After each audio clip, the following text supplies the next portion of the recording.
G'day Cats fans and welcome back to the channel. Today we're reviewing the game between Geelong and North Melbourne at GMHBA Stadium, and it was Geelong by 75 points in a really impressive performance, it has to be said. I've just done the review and I've had it record the wrong screen, so I'll be doing this once again. So yeah, this will be fun. I've checked beforehand that I'm actually recording the right screen this time. So I may or may not have thrown my water bottle on the deck and getting back into it now. So, oh God, fun and games. So anyway, let's get stuck into the game and how it all panned out.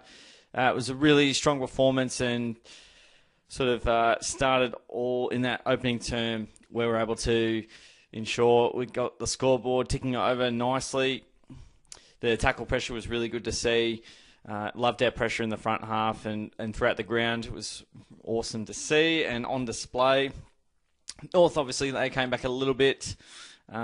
So, yeah, they're not going to just fall over straight away. They're going to be competitive for a little while, and we're able to obviously get bang for buck on the scoreboard in that opening term and subsequently in that second term where we really put the pedal to the metal and sort of put the game away. I thought, our turnover game was really positive yet again. We're able to, make sure that North weren't exiting our forward 50 too easily. Lots of great intercepts throughout the afternoon, I felt, and that was a bit of a highlight of what I saw throughout the game. And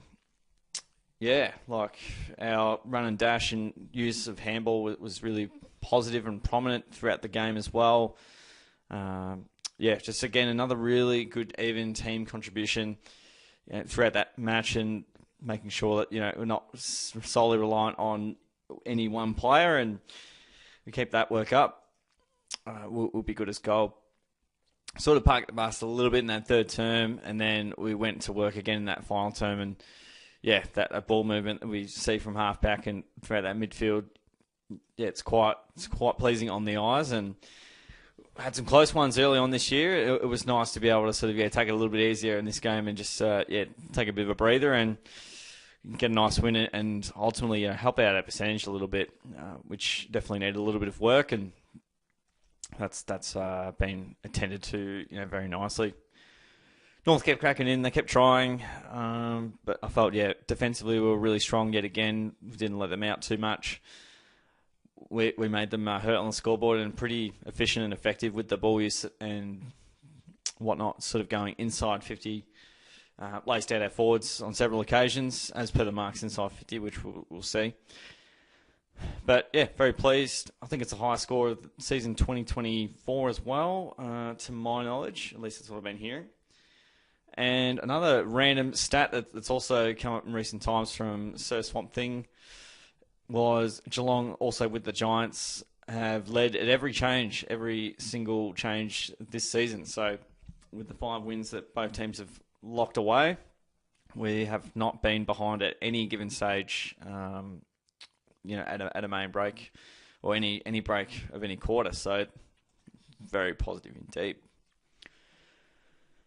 Okay, let's go through the stats. North had plenty of the ball, more than we did, plus 36 on that front. On the inside 50s, though, whilst they had all of that pill, they were only able to get 45 inside 50s. So we did well there to, I suppose, minimise their ability to, get forward craft and forward 50 going. We had 61 inside 50s ourselves, though, so we were able to make every post a winner there and had some really good looks with those 61 inside 50s. Disposal efficiency, North were slightly more efficient, but they did chip it around a lot, which we'll definitely see. Efficiency inside 50, Cats almost 6 out of 10 there in terms of scores from their inside 50 work, and then North, we stifled their ability to be able to, when they were inside 50, minimise the damage of them hitting the scoreboard. From the free kick side of things, I still don't think we won a free kick count, but I won't get too upset about that. It's fine. I'm fine. It's going to be okay. North Melbourne got the hit-outs to their advantage there. But out of those hit-outs mentioned, so clearances, we were able to be well on top on that front. And I felt, throughout the game, that was a real highlight from us and a real strength of being able to, especially that centre clearance work, and throughout the whole season, finding a way to, when we do get those centre clearances, to get it on the scoreboard. Most important part of it. You can win the ball, but you've got to be able to score from it. Stoppage clearances, that's been a bit of a weakness throughout the first part of the season, but we were able to get the nod on that occasion this afternoon. But love this, love the contested ball, 133, bread and butter, got it done yet again to North's 120.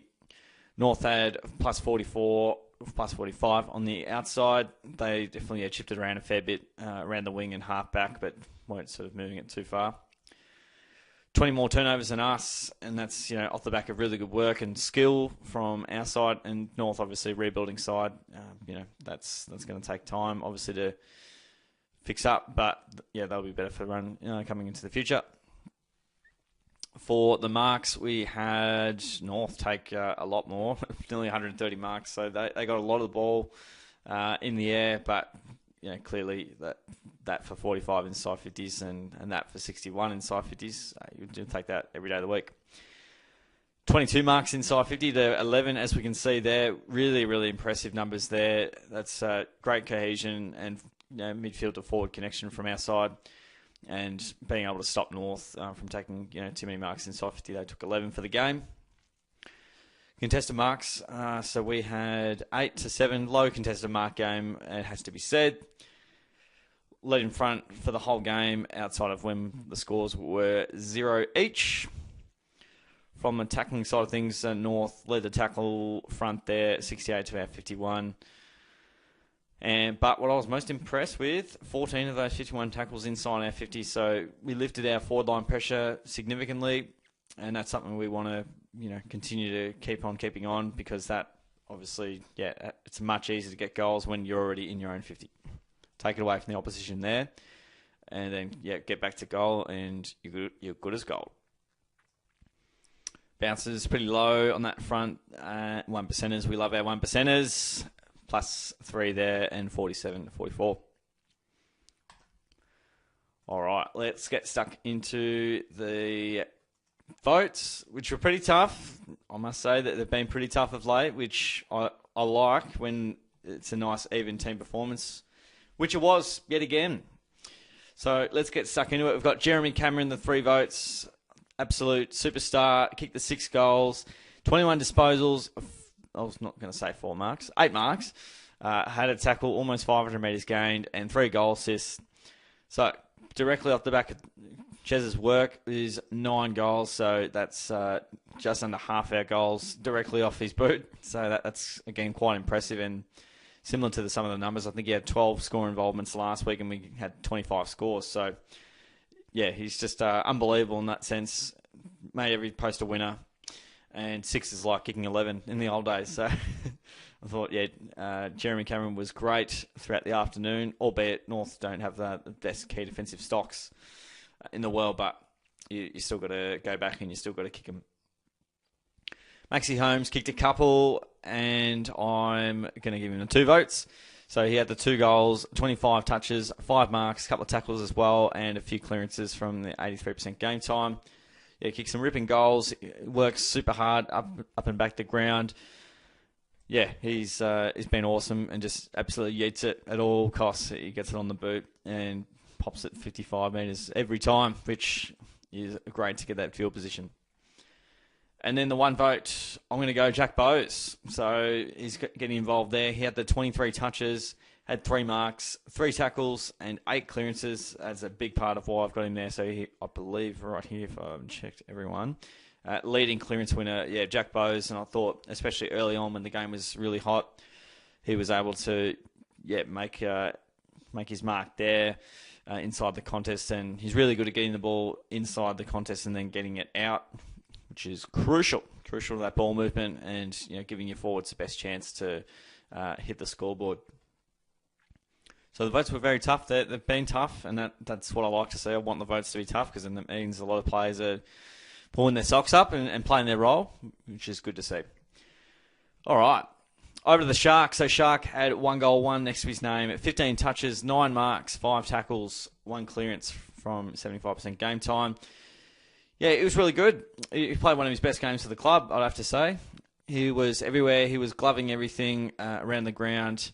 Also slotted a nice goal. So, yeah, I mean, if fantasy points are anything to go by, not that they take into account whether you turn the ball over or not, but it was, prolific off the thought throughout the game and, really important for us. So, just taking marks everywhere.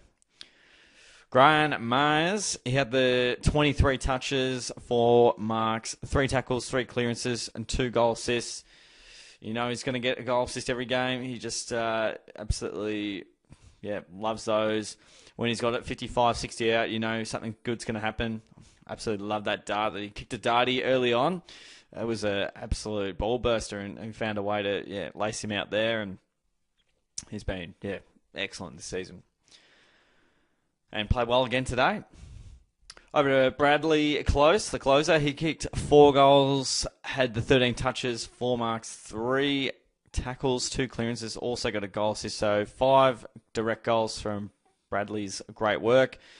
He was, an absolute workhorse up and down the ground. Yet again, he finds a way to get involved in the Lincoln scoring chains, but also does the defensive stuff, which I really enjoy seeing. He just works really hard, and we love that. Over to T. Stewart, he had 24 disposals, had the 4 marks, also had a tackle. Just does what he does, almost 500 metres gained as well. And, he cracks in each and every week. He chops off more footy than anyone else, I reckon. So, he did his job nicely yet again, and what a player. Scratch was back in. Hawk had a bit of a rest. He kicked the 3 goals, 7 touches, 4 marks, a couple of clunks in there. He took 6 tackles. He tackled 6 times. Got a bit of ruck work as well. Clearance as well for his good work there. Good to see him in the side. He had 2 career goals going into the game, and then he's ended up with 3 today, so taking his tally to 5. Saw some really good signs from Scratch, and looking forward to seeing him have a real good red-hot crack at it this year. So we'll see how that all pans out. But did a really good job today. Speaking of really good jobs today, Parfitt was magnificent. I felt he had the 20 touches, 6 tackles, took a grab in there as well, 7 clearances, also got in on some of the scoring action there with the goal assist. But worked tirelessly around the ball. He was able to, again, minimise the damage from stoppage on North Melbourne's side and also force us forward with his work inside. Loving what Par's been doing lately and keep up the good work. Over to Ollie Dempsey, another young forward we've got here. So he kicked 1. Almost had his second, 13 touches, 6 marks, 3 tackles, clearance as well, and almost mark of the year. That would have been incredible, but didn't quite come off. So you got some hands to it, didn't fully bring it down. But again, one of those forwards that works up and down the ground. Really good worker that we've got in our side, and hopefully he keeps his spot and keeps delivering some good work for us. Over to Duncan, who had the 19 touches, 5 marks, had a tackle as well, and a goal assist.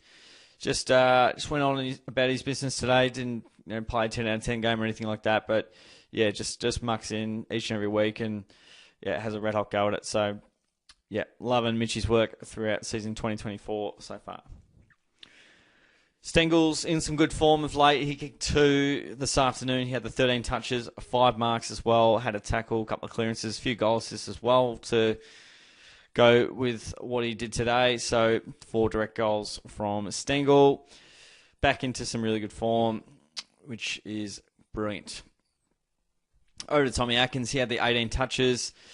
Also got a mark in there, 6 tackles, 4 clearances. Always... absolute bull at the contest. Always cracks in really hard and plays a really good role for us. So Atkins yet again doing some nice work for us. Rhys, happy 200 to Rhys. Can't forget that. So he's been a bit of a journeyman for us. Taken a while to get 200, but with some injury and whatnot. But he's found a way to notch up the game to 100. He's been what a player he's been for us. Been maligned at times, but he's just stuck to it. Just cracks in all the time. He had the 12 touches, a couple of marks as well, a few tackles, 4 clearances, and also got involved on the goal assist front there, which we had plenty of those today. When you have 21 goals, that's definitely going to be happening a bit. But yeah, good stuff from Rhys. Love to see it. Happy 200, mate, and great job. Been a lot of milestones lately. We've had Rhys this week, had Blitz the week before, and then Hawk the week before that. So yeah, there's been lots of action going on there. Might have even been Hawk. Hawk was the week before last, and then Blitz was happening the week after that. Over to Blitz. He kicked 1, had 15 touches, 6 marks, also got a tackle on there, goal assist. Yeah, heart and soul player for us. He also subbed out tactical from what I can see on the AFL app, so hopefully that is tactical and that is the case. But yeah, what a player he's been for us. He just keeps on keeping on and loving what he does for us. And Tanner Bruin had 18 touches, had a couple of marks and tackles as well, 3 clearances, also had a goal assist, and seems to just play shy of that 70% game time. So yeah, he's been really important for us and grown massively for us in terms of being able to take the ball from inside to out really positively. Great inside the guts for us, and yeah, loving his improvement and development as the season goes on. Zach Tilley is pretty solid. He had the 13 touches, 3 marks, also had a tackle as well, 300 metres gained. So yeah, very much like Holmes. He absolutely knows how to yeet the footy, and yeah, involved in some pretty solid passages of play throughout that half-back midfield for us. Connor O'Sullivan, happy debut for Connor. Almost kicked a ripper from outside 50 on the boundary line. Wouldn't the GMHBA crowd gone absolutely nuts there if that one rolled through, but couldn't quite squeeze that one in. But I suspect, he'll definitely have another crack sometime soon. He had the 11 disposals. He had 3 marks. Also had a tackle next to his name. So yeah, nice debut from Connor. Able to get his hands on the footy. Plenty early on in the piece. Ollie Henry played a really good game. He had, from 8 touches, he had 1 goal, 5 marks. Also took down a North Melbourne footballer with his tackle there. Also had 4 goal assists, which is great to see the forwards sharing it amongst each other, getting involved. And he had one, I think he was trying to grab Jez's kick a goal. That's 50-50 whether it would have been spoiled or not. But yeah, that's absolutely brilliant, just getting his teammates involved and allowing them to hit the scoreboard. So 5 direct goals from Ollie Henry's work. Nice to see. Over to Zach Guthrie, does his job every week. He had the 12 touches, 3 marks, a couple of tackles as well. And as mentioned, he's a key pillar down there for us. Certainly not key pillar in terms of key position, but he's able to stifle those small forwards quite nicely, and love how he takes the game on. Over to Jack Henry, had the 9 touches, 4 marks, and he was just again a key cog down back. He's no fuss. I think Larky only kicked 2, but I'm not really sure who Larky was playing on. I think at times he was playing on De Koning and also Henry, but it would have been Henry predominantly, I suspect. Over to De Koning, some of De Koning's better form. He had the 9 touches, took 1 mark, and he was getting involved nicely with some of those spoils. So some more confidence from De Koning, which we like to see, and getting back to some of his better form, which we know he can do. Over to Jai Clark. So Clark had 1 handball for the game, 6 minutes game, but he was he was a sub. Didn't really get too much of the footy for the minimal time on ground he got, but he went off for Blitz, and great management by the Cats to just rest some of those older guys. Players have been around for a while, so I'm sure Blitz would have appreciated the rest very much so. Okay, I think that is a pretty good look at it. We're 5-0. It's looking pretty nice. So if we get the ladder out, I believe we're second on the table right at the moment, just below the Giants, who have been unbelievable really. They're also sitting at 5-0 percentage, a little bit higher than us at this point in time. But yeah, again, I don't think we've played any teams that are, I suppose, going to knock on the door of top 4, at least from the initial form that we've seen. But, some teams that have been in finals or thereabouts, some finals and some 50-50 games that we've had, I mean, you only can play who you play, and you still have to win, and we've won all 5, so we've done all we can at this point in time. So, loving what we're doing there. Okay, let's get a look at next week. So we have Brisbane at the Gabba, Saturday night. Going to be a really tough game, and based on recent form, I think the Lions have got us the last few times. I'd be shocked if we play them at the Gabba twice in 2023. That would be pretty cruel if so. I reckon this might be 2021 when they beat us up at the Gabba. So that one might be out of order, but we haven't played the Lions stacks lately. In that game last year, it was pretty tough to watch. I think we kicked 1 goal in the first half, and it wasn't looking great, but we were able to hit the scoreboard late in that game and give ourselves a chance to win, but we didn't quite win, as we can see there. Lions are looking better, back to some of their better form. I suspect they'll get the chocolates over there, especially with their, they've just defeated the D's at the G, which is a pretty tough ask. They've only won 1 out of 17 there before that game from memory. And look, we're playing some good footy, it has to be said. But Brisbane over there is a different proposition, I would have thought. At their best, they're a top 4 side. I think they're getting back to some of their better form. And I think, from our perspective, we've had 5, pretty decent wins. Going to be a whole different kettle of fish over there at the Gabba. So I reckon the Lions probably in that 3 to 5 goal sort of margin. But if we win, that will be very very interesting indeed, and then that will make 2024 seem like anything's possible. But that is a look at next week, and clearly we've got a big 6 weeks coming up. There's some super tough games in there. Gee, where's the Eagles that come back there? Indeed, they've kicked a few on the board. So they're looking good. But today it was the Cats getting the job done by 75 points. So that's all from me. I'll listen in to see what Scotty reckons of that performance. I assume he'll be relatively pleased with being able to rest the big hawk and get Neil involved and exposed to some more footy. So very exciting times. And it was a nice sunny Sunday afternoon, relatively stress-free to watch this one. And we've had some more stressful games of late, but good to just kick back and relax with this one in the sun on a nice day. All right, that's all for me, folks. Crossing my fingers and toes that I've recorded the right screen this time. I did a test just before this, but it's fun and games. Anyway, we're looking good. I hope you've enjoyed the review. Subscribe to keep up to date with all the Cats reviews that I do. Do them every week. And don't forget to give the video a like and subscribe again. Just keep subscribing. More subscribers are better. Thanks for tuning in, guys. I really appreciate it. Have a good one, and I'll catch you on the next video.